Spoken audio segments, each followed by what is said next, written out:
Welcome to the physiology marking series. इसमें basically हम respiration की मार्किंग पे बात करेंगे। Chapter number 38 most important chapter of the respiration. अगर देखा जाए तो सबसे ज़्यादा लार्ज नंबर में जो है सबसे ज़्यादा तादाद जो है SCQs की वो यहीं से आती है और बहुत सारे MCQs यहाँ से अटैम्प्ट होते हैं। बहुत से लोग कहते हैं कि जी आप फिर दोस्त से ये कवर हो जाएगा एक्स्ट्रा एक्स्ट्रा, लेकिन बहुत सारी चीज़ें वहाँ पे मिस हैं और गलत हैं। करें, मैं बता भी दूंगा, लेकिन एक सिलेक्टिव वे में करें। वहाँ से कुछ चीज़ें यहाँ से करने वाली हैं, जैसे कि बहुत सारी डायग्राम्स मैं आपको साथ साथ बताता जाता हूँ। फर्स्ट ऑफ ऑल इसमें से जो क्वेश्चन आता है वो आता है name of the muscles of the expiration, ये एक पूछते हैं, और रेस्पिरेशन के तौर पे भी दूसरा क्वेश्चन पूछ लिया जाता है। सो याद रहेगा, यहाँ मैंने लिखा है प्रिंसिपल मसल जो है मतलब वो एक्सपायरेशन का डायफ्राम है, और बाकी इंस्पायरेशन के मसल आपको यहाँ से रीड करने पड़ेंगे। ठीक है जी, जिसमें ये स्टेनोकोलेडाइड, एंटीरियर स्टेनोई, सेक्लेनाई और इसी तरह इंटरनल इंटरकोस्टल मसल्स, ये सारे के सारे आपको एक बार रीड करेंगे तो अलग से मिल जाएंगे। देन हम मूव करते हैं आगे। सेकंड मोस्ट इंपॉर्टेंट क्वेश्चन जो आता है वो आता है हमारे पास प्लूरल प्रेशर चेंजेस का, और उसमें वो आपको ये डायग्राम ड्रा करनी ही होती है। ठीक है जी।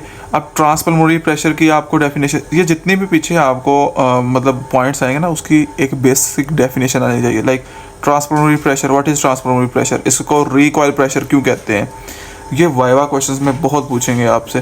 So that is most important, और इसकी कर्व्स आपने इसके पॉइंट के हिसाब से एग्जैक्टली बराबर लिखनी है, ना आगे ना पीछे, और देखना है कि इंस्पायरेशन और एक्सपायरेशन में कहाँ ये अप और डाउन हो रही है। ठीक है।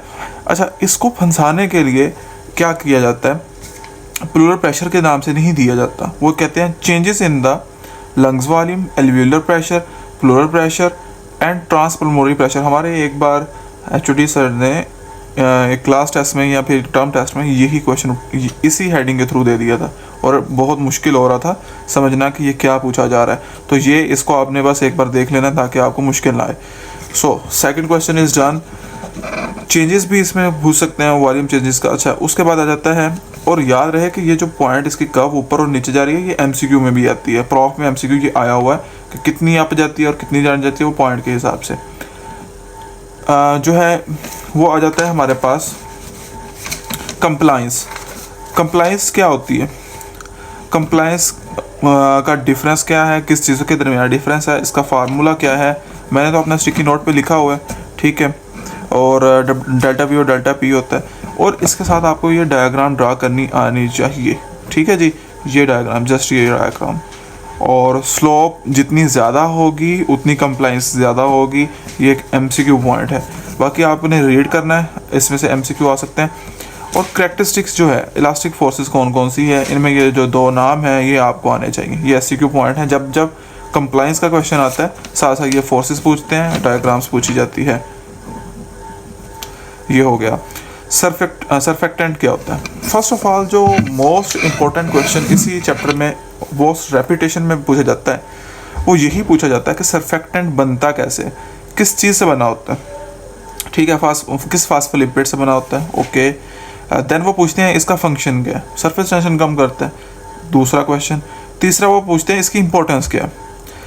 जब इलास्टिक रिकॉयल होती है तो उसको ज़्यादा एक्सटेंशन तक नहीं होने देता, और इस तरह से जितने भी इसके फंक्शन है वो आपको करने ही पड़ेंगे सरफेक्टेंट के। सरफेस टेंशन के साथ रिलेशन पूछ सकते हैं, कोलैप्स को कैसे बचाता है ये पूछ सकते हैं। अब अगर हम क्लिनिकल साइड पे जाएंगे तो सरफेक्टेंट को मैं आपको ज़रा वो दिखाता हूँ जो ज़्यादा आती है रेपिटेशन से। वो आती है कि सरफेक्टेंट जो है वो बेसिकली ये देखें रेस्पिरेटरी डिस्ट्रेस सिंड्रोम में कैसे अपना रोल प्ले करता है। जब ये एब्सेंट नहीं होता मोस्टली इन इन्फेंट्स यानी कि पैदाइशी बच्चों में, तो फिर क्या ऐसी कंडीशन डेवलप होती है कि जो ये सिंड्रोम डेवलप हो जाता है। और फिर वो एक बार ये भी क्वेश्चन आया हुआ है एक सेंटअप में कि जो सरफेक्टेंट है वो किन दो वजह से इन्फेंट्स में कम होता है या न्यूबॉर्न बेबी में कम होता है, और इसका ट्रीटमेंट क्या है। ये बहुत से बच्चे मिस कर जाते हैं और फिर दो से पढ़ते हैं, तो ये ट्रीटमेंट आपने लाजमी देख लेना है। ट्रीटमेंट है कि पॉजिटिव प्रेशर ब्रीथिंग इसको दी जाती है, हाई प्रेशर ब्रीथिंग दी जाती है। ओके, फिर आ जाते हैं MCQs के ऊपर। एयरवे रेजिस्टेंस, टिश्यू रेजिस्टेंस और कंप्लाई रेजिस्टेंस, ये आपको एक MCQ के लिए तो पता ही होनी चाहिए। और energy required for respiration 3 to 5 कितनी होती है, ये कहाँ से कितनी, कौन से मसल कितनी यूज़ करते हैं, ये आपने अपने इंटरेस्ट के लिए पढ़ लेना, लेकिन ऐसा इंपॉर्टेंट नहीं है, MCQ में आ सकते हैं। स्पायरोमेट्री की डेफिनेशन पक्की ठक्की आती ही है, ठीक है जी। उसके बाद अगर ये आपने नहीं किया तो कुछ नहीं किया इस चैप्टर में, ये ऐसे ही हूबहू ड्रॉ करने के लिए आती है, ठीक है जी। अगर बात की जाए इसी की डिटेल्ड फॉर्म में बात की जाए तो जितने भी इनके वॉल्यूम्स हैं, लाइक यहाँ से शुरू हो जाएं आप, रेजिडुअल वॉल्यूम की डेफिनेशन, इसकी कैपेसिटी कितनी वैल्यू होती है, एक्सपायरेटरी कितना, फंक्शनल कितना होता है, ये किन किन से मिलके बनता है, ये सारे का सारा आपको अपनी फिंगर टिप्स पे करना होगा। पल्मोनरी कैपेसिटीज़ में कौन सी चीज़ इंक्लूड नहीं होती, ये बहुत इंपॉर्टेंट MCQ पॉइंट है, ठीक है जी। और कितना वॉल्यूम कभी भी यानी जो रेजिडुअल वॉल्यूम है ये एक्सपायर नहीं होता, तो वो पूछते हैं which volume can never be expired out from the body of the lungs of the body, ठीक है। तो इसकी वैल्यू आपको रेजिडुअल की पता होनी चाहिए कि 1000 होती है। ये मतलब आपको बहुत बहुत बहुत अच्छे से वैल्यूज़ और कैपेसिटीज, और वो ये भी पूछते हैं कि पल्मोनरी कैपेसिटीज़ की डेफिनेशन क्या है। एक्चुअली में 2 वॉल्यूम्स मिलके कैपेसिटी बनाते हैं, तो ये आपको अपने जहन में रखनी है। अच्छा, उसके बाद ये फार्मूला, ये वही आपको मैंने जैसे कैपेसिटीज़ बता दी हैं।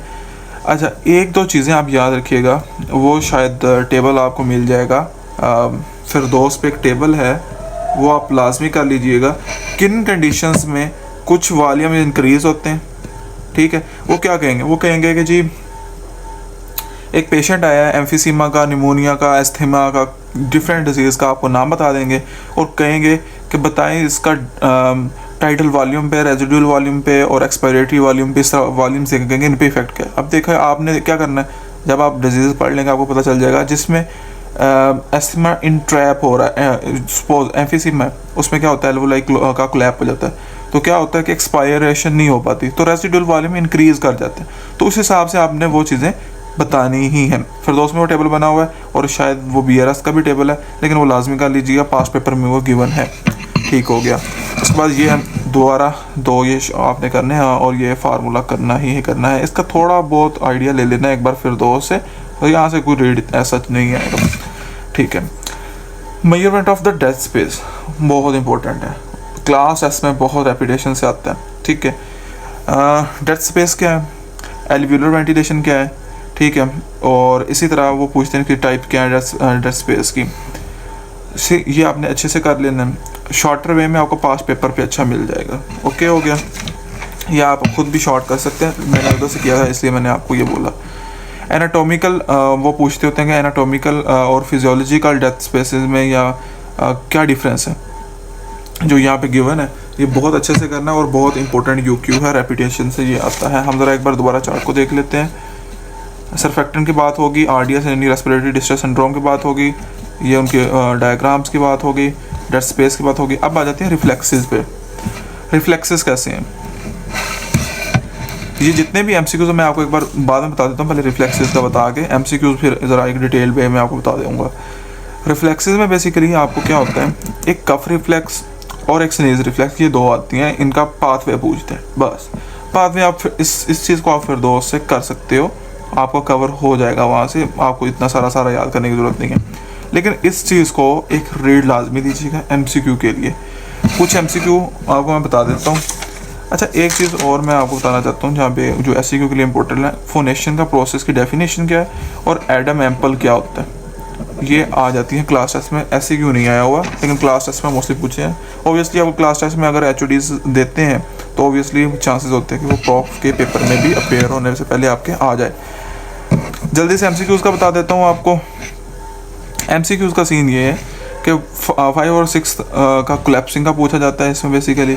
उसके बाद आपसे यहाँ से पूछा जाता है रेस्पिरेटरी ब्रोंक्यूल के बारे में, और देन नीचे आते जाएगा तो यहाँ पे large bronchioles and bronchi near the trachea कितनी होती हैं, ब्रोंकाई 65000, ठीक है। ये 3 पॉइंट्स MCQ के लिए इंपॉर्टेंट है। एपिनेफ्रीन और नॉर एपिनेफ्रीन या फिर सिंपैथेटिक पैरासिम्पैथेटिक क्या इफेक्ट रखती हैं, डायलेशन किस में होती है और कॉन्ट्रैक्शन किस में होती है। अच्छा, म्यूकस ग्लोबुलेट, अगर ये आपने नहीं किया तो आपका MCQs पक्का प्रॉफ का मिस है। और शायद एक बार मुझे याद पड़ता है SCQ में भी क्लास टेस्ट में आया हुआ ग्लोबुलेट सेल्स। एपिथेलियल सेल, सीलिया के पावर स्ट्रोक क्या होता है उनका, कफ में किस तरह हेल्प करते हैं, ये सारे के सारा होपफुली आपको समझ आ रही होगी। और ये बहुत इंपॉर्टेंट MCQ है कि कितनी स्पीड होती है, और ये फिरदौस पे शायद गलत मेंशन है, 75 to 100 माइल्स पर आवर होती है। होपफुली आपको इससे काफ़ी फ़ायदा हुआ होगा। इंशाल्लाह मिलते हैं नेक्स्ट वीडियो में। अल्लाह हाफिज़।